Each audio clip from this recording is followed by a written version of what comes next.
പള്ളുരുത്തിയിൽ യുവാവിനെ കുത്തിക്കൊലപ്പെടുത്തി. പള്ളുരുത്തി കച്ചേരിപ്പടിയിലാണ് ലാൽജു എന്നയാൾ കൊല്ലപ്പെട്ടത്. സംഭവത്തിൽ ഫാജിസ്, ചോർ അച്ചു എന്നിവരെ പോലീസ് അറസ്റ്റ് ചെയ്തു. വൈരാഗ്യത്തെ തുടർന്നാണ് കൊലപാതകമെന്നാണ് അഭ്യൂഹം. ലാൽജുവിനോടൊപ്പം കുത്തേറ്റ പള്ളുരുത്തി സ്വദേശി ജോജി ഗുരുതരാവസ്ഥയിൽ ആശുപത്രിയിൽ ചികിത്സയിലാണ്. കഴിഞ്ഞ ദിവസം രാത്രി പള്ളുരുത്തി കച്ചേരിപ്പടിയിൽ വെച്ചായിരുന്നു കൊലപാതകം നടന്നത്. സംഭവത്തിൽ പള്ളുരുത്തി സ്വദേശി ഫാജിസ്, ചോർ അച്ചു എന്നിവരെ പോലീസ് അറസ്റ്റ് ചെയ്തിട്ടുണ്ട്.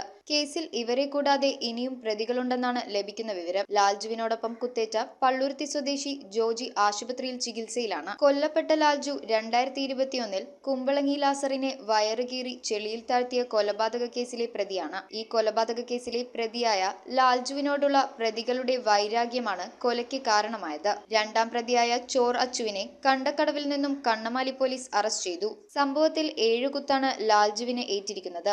അതിൽ നെഞ്ചിന്റെ ഭാഗത്തുണ്ടായ കുത്താണ് മരണത്തിന് കാരണമെന്നാണ് അഭ്യൂഹം. ഇൻക്വസ്റ്റിന് ശേഷം മൃതദേഹം പോസ്റ്റ്മോർട്ടത്തിനായി കളമശ്ശേരി മെഡിക്കൽ കോളേജിലേക്ക് കൊണ്ടുപോയിട്ടുണ്ട്. ഫോറൻസിക് ഉദ്യോഗസ്ഥരും ഫിംഗർ പ്രിന്റ് സ്ക്വാഡും കൃത്യം നടന്ന സ്ഥലത്തെത്തി തെളിവുകൾ ശേഖരിച്ചു. News bureau, Kochi. റിങ്ങുകൾ 1 ഗ്രാമിൽ തുടങ്ങുന്ന മാലകൾ, നെക്ലസുകൾ 9,000 രൂപ മുതൽ ഡയമണ്ട് നെക്ലസുകൾ 1 ലക്ഷം മുതൽ ആരംഭിക്കുന്ന വെഡിംഗ് സെറ്റുകൾ. കൂടാതെ നിങ്ങളുടെ പഴയ സ്വർണത്തിന് ഏറ്റവും ഉയർന്ന മൂല്യവും. Maharaja gold and diamonds,